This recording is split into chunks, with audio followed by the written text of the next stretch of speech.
today. Often, she adapted the way that she worked, such as during the coronavirus pandemic, to reach out, set an example, and rally the nation with messages of resilience. We will be with our friends again. We will be with our families again. We will meet again. Her Majesty is the warrior queen. She has done it. She's been there. When Her Majesty dressed the nation, it's the empathy. We're all in this together, but it's going to be okay. Behind the formality was an utterly devoted wife and mother.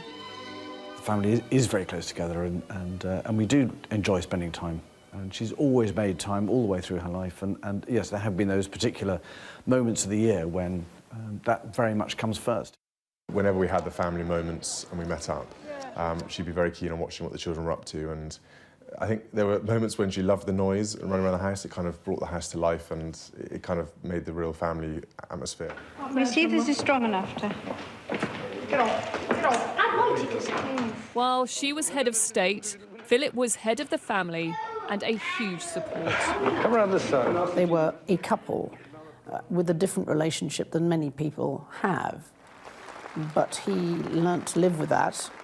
It's difficult to be a monarch with the degree of respect. In 2021, she said goodbye to her beloved husband and dedicated consort. What you see is courage, but also a complete lack of self-pity. She feels grief, but as she said on one occasion, it's not about me. In a less deferential world, they did weather more difficult times, especially in the 1990s, as her children got divorced and a fire wrecked Windsor Castle. It has turned out to be an annus horribilis. In 1997, Princess Diana died in a car crash. It was a low point for the royal family, as the crowds criticised them for staying in Scotland. The Queen's life has been a continual process of shaping how you keep in touch with a world that's changing very fast, but she was always doing that.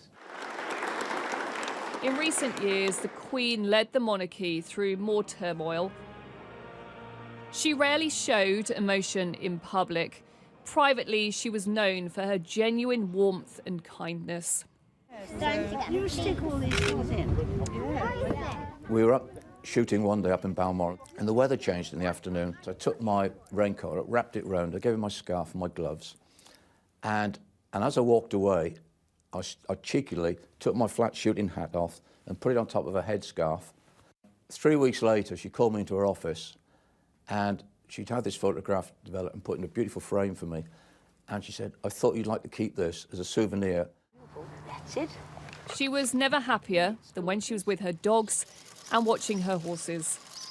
And just sometimes we'd see a glimpse of her sense of humour. I always keep one for emergencies. So do I. I keep mine in here. Oh. For later.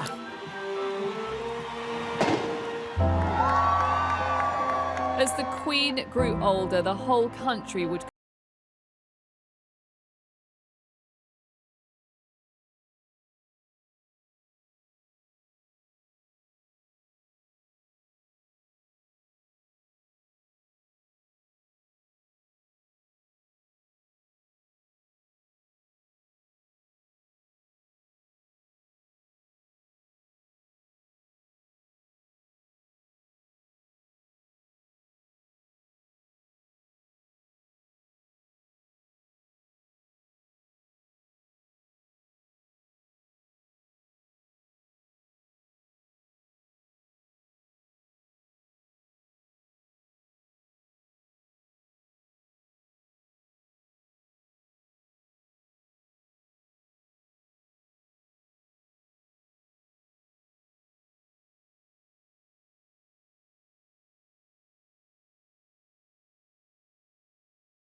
that my whole life, whether it be long or short, shall be devoted to your service and to the service of our great imperial family to which we all belong.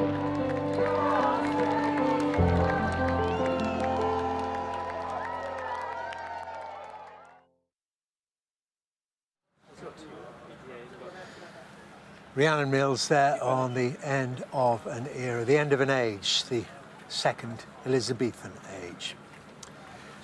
Well, that means then that the United Kingdom tonight has a new monarch. The Prime Minister was the first person to use his official title. It is King Charles III.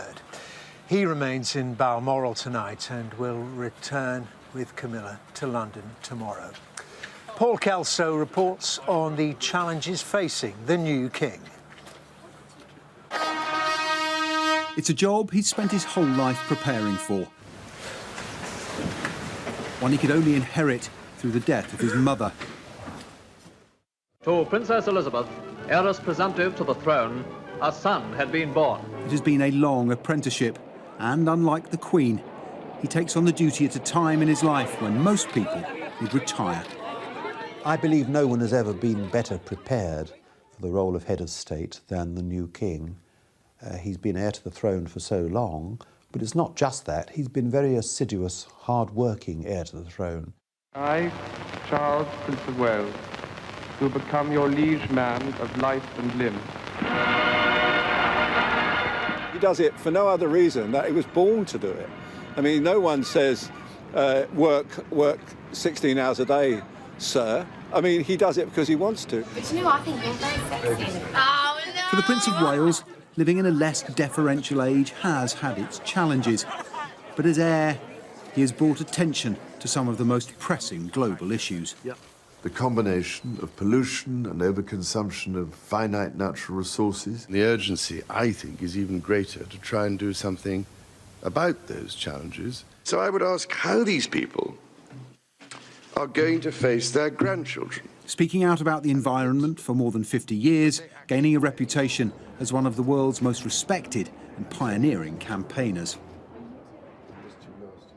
But sometimes you think that, do we really have to face catastrophes and chaos before we understand that real action needs to be taken? And the difficulty with all that is that by the time you try to take the action, it's already too late. While some people might have found his interventions inconvenient to the running of their particular versions of business or thinking, actually, in the end, I think the world will look back at his career as an environmentalist and say that it was an incredibly important contribution at a critical time. Through his Prince's Trust, he connected with millions of young people. His approach liberal and inclusive, especially when it came to race and religion. He has given very important speeches about the contribution of Islam to world civilization, both in Britain and in the Middle East, in Al-Azhar University and in Saudi Arabia. And of course, within the Jewish community, it's been my privilege to see him both engage with the elderly in our old age homes, who instantly became his groupies. Well-briefed, outspoken, yet unelected, did Charles, as heir, blur the lines between public service and political interference? His outspoken views on issues such as architecture and alternative medicine were at times controversial. His so-called Black Spider memos, written directly to government ministers, show a level of intervention not expected from a royal. I think he enjoyed the controversy. I think on some occasions I compliment him on the controversy. I think he was right about architecture to an extent. I think he was right about the environment. Clearly he was ahead of his time. But the point is the way he did it. And what he would do is he would criticize people but couldn't stand being criticized himself. He would create controversy but didn't want to listen to people answering back. How am I feeling? Yes, older. Around his 70th birthday, he set straight how he sees his future role. Clearly I won't be able to do the same things I've done, as heir. So of course you operate within the constitutional parameters. People have expressed worries about whether this involvement will continue in the same way. No, it won't. I'm not that stupid. I do realize that it is a separate exercise.